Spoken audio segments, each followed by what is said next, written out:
Rekan-rekan, selamat datang kembali di channel ini, channelnya para tenaga honorer.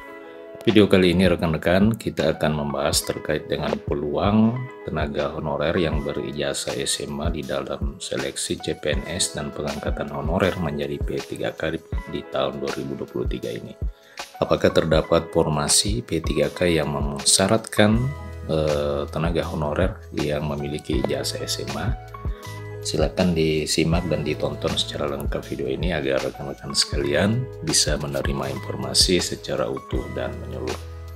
Rekan-rekan sekalian, diketahui bersama bahwa pada tahun ini pemerintah kembali akan membuka seleksi penerimaan CPNS dan pengangkatan P3K, di mana untuk formasi pada tahun ini kabar yang baik kepada para tenaga honorer oleh karena memang dari sekian formasi 80% diantaranya memang dikhususkan untuk mengakomodir tenaga honorer yang memang menjadi persoalan utama di dalam birokrasi aparatur pemerintahan yang ada di Indonesia.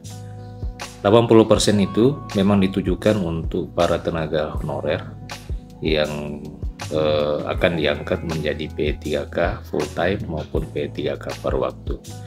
Nah, yang menjadi pertanyaan lalu bagaimanakah dengan rekan-rekan kita tenaga honorer yang memiliki ijazah, minimal ijazah SMA, apakah bisa terakomodir atau mengikuti seleksi penerimaan P3K dan PNS pada tahun 2023 ini? Ternyata peluang itu tergantung dari formasi atau usulan formasi yang diajukan oleh masing-masing pemerintah daerah. Nah, di berita kali ini kita melihat dari pemerintah Provinsi Kepulauan Bangka Belitung itu memang telah menyiapkan atau mendapatkan jatah formasi P3K 2023 sebanyak 571 orang. Formasi P3K tersebut itu bisa mengakomodir pelamar dengan lulusan SMA, SMK, dan perguruan tinggi. Jumlah formasi yang diterima oleh Pemprov Kepulauan Babel ini yang diusulkan 571 itu akhirnya disetujui oleh pemerintah pusat dengan jumlah yang sama. Kategori guru memang paling banyak yaitu 521 orang, tenaga kesehatan 24 orang, dan sisanya tenaga teknis.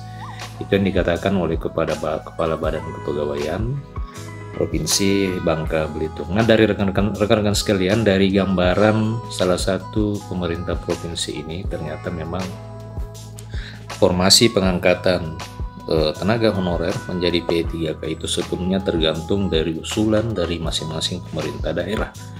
Oleh karena memang untuk P3K itu sangat tergantung dari kemampuan keuangan daerah. Oleh karena tunjangan dan gaji P3K sepenuhnya berasal dari anggaran pendapatan dan belanja daerah.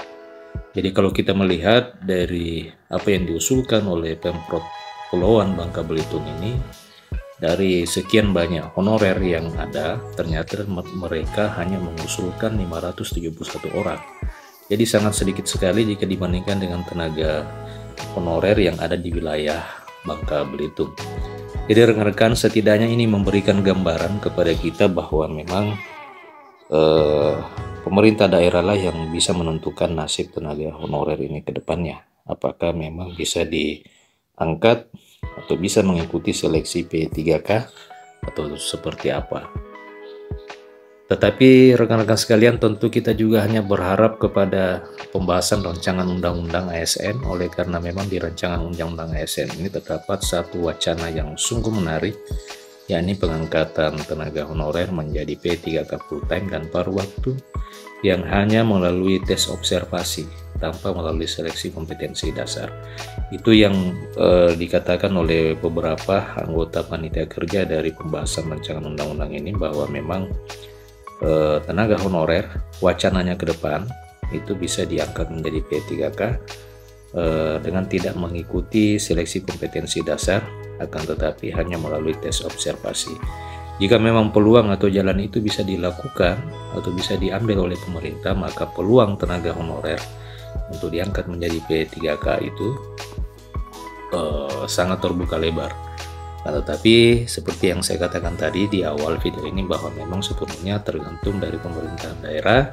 Oleh karena tunjangan dan gaji P3K itu sepenuhnya dibebankan kepada kemampuan keuangan daerah. Susanti mengatakan bahwa jumlah formasi P3K 2023 yang diusulkan itu sudah sesuai dengan kebutuhan, karena tahun ini di Provinsi Bangka Belitung ini banyak jumlah ASN yang memasuki usia pensiun. Nah, rekan-rekan sekalian, sementara itu di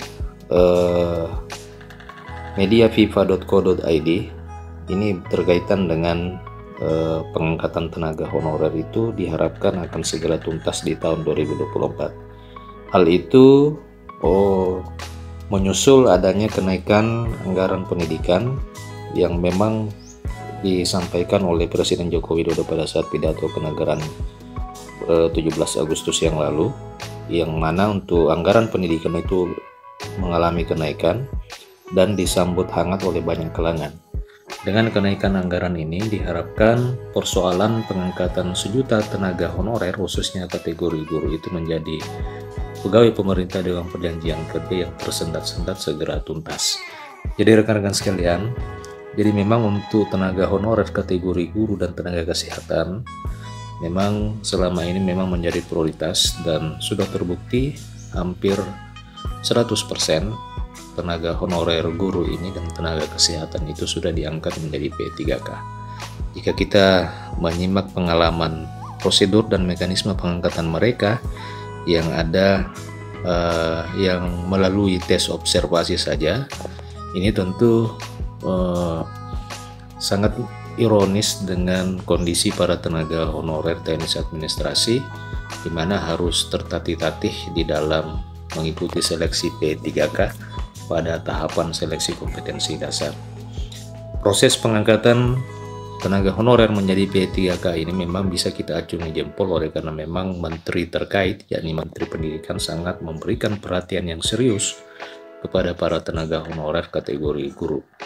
Dari apa yang dikatakan oleh Ketua Komisi 10 DPR RI Saiful Huda, ia menyebutkan bahwa pihaknya sangat menyambut baik keputusan pemerintah yang menaikkan anggaran pendidikan di tahun 2024, sehingga pihaknya berharap agar pemerintah bisa mengalokasikan kenaikan anggaran tersebut untuk menuntaskan program pengangkatan 1 juta guru honorer menjadi P3K, sehingga bisa menjadi legasi terbaik dari pemerintahan Jokowi Ma'ruf Amin di akhir masa periodenya. Jadi itu yang diharapkan oleh anggota DPR RI ini, yang berharap agar supaya kenaikan anggaran pendidikan itu setidaknya bisa menuntaskan persoalan tenaga honorer di tahun depan, yakni tahun anggaran 2024.